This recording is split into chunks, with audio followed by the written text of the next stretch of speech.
figured the next little episode I'll be driving because that's what I've been spending the last month and some change doing is driving. I'm like almost to 6,000 miles on this tour, and man, I'm just having the time of my life. Um, Man, it's just going this far away from home and having people come out to see me play is one of the most rad things that I think I've ever experienced. Um, and this isn't my first time out. I do it all the time, but it's just getting better and better and better, and that's such a cool, rad thing to talk about. But one thing I wanted to do, kind of on this episode, if you call it an episode, I don't even know what this thing's called yet, is talk about is be vulnerable and be open, which I always am, but let's just be a little bit more so. Um, One thing that I've kind of struggled with my entire life really is not being good enough, like not being accepted. I really wasn't accepted as a kid with my family. Um, they they knew that I was different, and they knew that I kind of marched to the beat of my own drum, and I think that's what started this whole crazy disruptor, say anything blunt, Jeff Canada that you guys now all know, is that it was so hard to be accepted or even felt heard when I was a kid. And I know that sounds like some kind of hippy dippy trauma shit. It's not that bad. It's not like I had a terrible childhood. My childhood was decent. Didn't have a lot of money, but we also didn't want a lot. It was a pretty easy childhood. A few things that were pretty bad happened to me, but nothing that I would say I have trauma from or molded me into the man I am today. Uh, so that's kind of interesting. But I've always felt like I didn't really quite belong, or that I wasn't accepted, or that I wasn't appreciated for my contributions to things. I was very creative as a kid. I was very into the arts and into music and dancing and all those things, man. I was a huge Michael Jackson fan, huge like 80s hair metal fan, huge classic country fan, just a fan of the arts and of music. Uh, just a huge fan. And so I dabbled in all of those things, and that was very different from my family. My family was all very hardcore, ultra right wing, work your ass off, pull yourself up by your bootstraps, get you a job, become a logger. Uh, that kind of family dynamic is the way I was raised. And so I just really wasn't accepted. And you can look at that as a negative thing, like, oh, poor Jeff wasn't accepted when he was a kid. Or you can look at, that's why I do the things I do today. And I know a lot of y'all hate them, and I know a lot of y'all don't understand them. And that's perfectly fine. It just is what it is, you know? Um, I just, I wasn't, I didn't fit in anywhere I went. And then when I got into junior high, or high school, I forced myself into FFA because that's what everybody did. And now don't get me wrong, I enjoyed my time being around those people, and I made some great friends. My ag teacher to this day is still one of my big influences. But I didn't really belong in that environment, man. It wasn't my thing. And then in high school, I found theater. And for the first time, I felt like I was accepted, but I was accepted with the kids, because the kids, that's where all the kind of misfits went. It's where all the losers and the goth people and the metalheads and so it was kind of weird because here I'm a country boy and I'm in theater and I'm trying to do all this stuff, and one of the things that I really remember from when I was a kid was my theater teacher. uh, like I was the only one, it seemed, that was in that department that could run a power tool or that could design stuff. So I immediately became stage manager uh,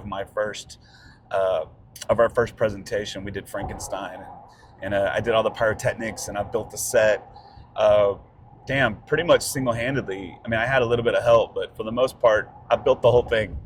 Uh, and then the problem with that was it deemed me as the stage manager for the rest of my fucking career. And And as a matter of fact, my senior, so there were 3 or 4 plays that the lead or a male part failed in their report card. You know, they didn't pass all their classes of this, so they became ineligible. And I swooped in and took their parts, including fucking the lead in a musical. We did Into the Woods, and the baker, he didn't pass all his classes, and I had to take a spot 2 weeks. Had to learn a 3-hour fucking musical, lines, choreography, everything. And I did it, and I pulled it off and did a great job, I thought. So my senior year, it's our last production, and I've never been cast in a role ever.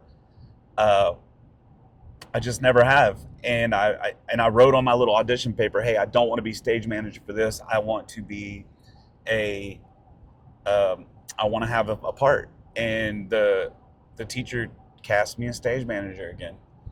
And I did what Jeff Canada does. I lost my shit and I flipped the fuck out.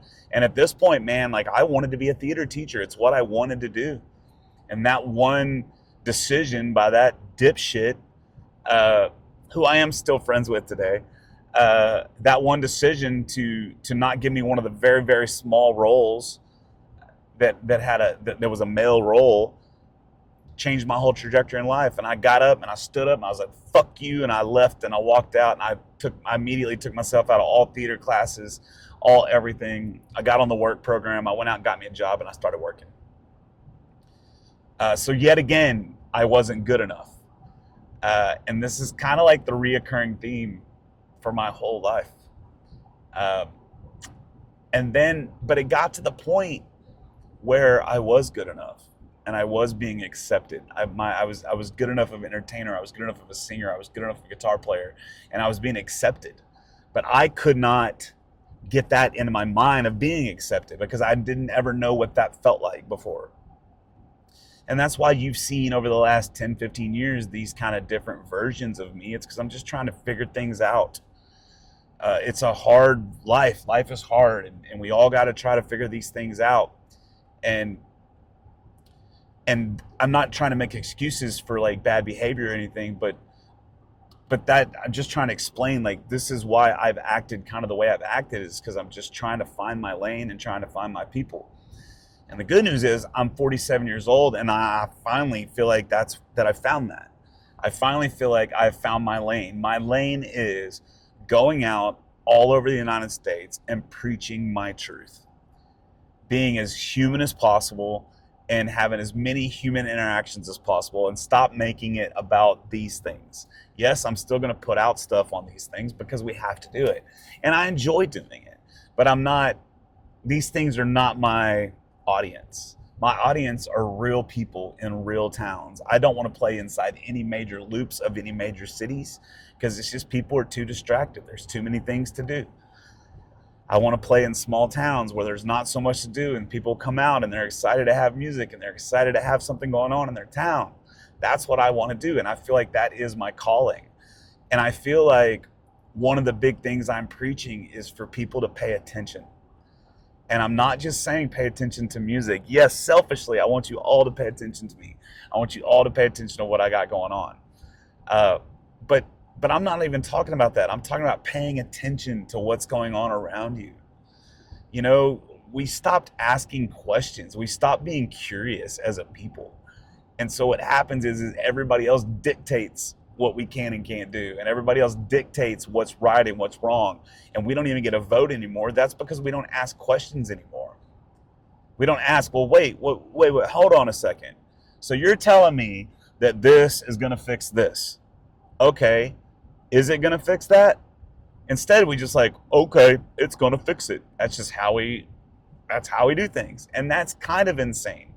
So what I'm really trying to be is kind of like a every man's man, or every human's human, where I just say what's on my mind and my perspective, and I live it out. But the one thing you can say about me is I live what I say. I don't make shit up. I don't lie. I live what I say. I say what I do. I mean what I say, all of those things. I feel like I'm a high integrity individual. I honestly feel that way. And I know there's some people out there that don't feel that way, and that's perfectly okay. And that's the funny thing about human beings. Who you are the first time someone meets you is usually who you are for the rest of their lives. It's very, very rarely does someone change their mind about you because they've already kind of had their mind made up. And that whole judge a book by its cover thing, that's a thing of the past. And that's weird. That's kind of a funny thing about being a human. And just you just got to kind of remember that most people that are coming at you with advice and most people that are coming at you with these comments on social media, that they're viewing you through their lens that they saw the first time. They're not sticking around long enough to really figure out who you are. They're not really trying to get to know you. They're not really even trying to get to know anything. They're just consuming slop and they're making their mind based off that slop. That's what they're doing. And this is what I put out. I put out slop. I mean, yes, maybe it helps some people. Maybe some people get inspired by it and feel like they can speak their truth. But for the most part, it's all fucking bullshit and slop. And you know, if you're going to judge me for it, then judge me for it. If you're going to have a good time with it, then have a good time with it. If you're going to just go right on about your day and not even let it register, then do that too. That's what you should be doing anyway. Now, if I say something that really hits a nerve, you need to ask yourself first, why does this hit a nerve? Like, why did this hit a nerve? That's what I do now. If somebody says some shit that hurt, that kind of like, oh man, that's brutal. I always ask myself, why did that hit a nerve? And then I act accordingly. So that's the real question at the end of this is why does so many things hit so many nerves for people? Is it an insecurity thing? Is it a lack of confidence thing? Is it I'm so in my values that I won't put up with anything else? Is it that shit? I don't know. Interesting. Anyway, I've been talking long enough. I'll hop on here and do another one soon. Love y'all, and don't be a butthole.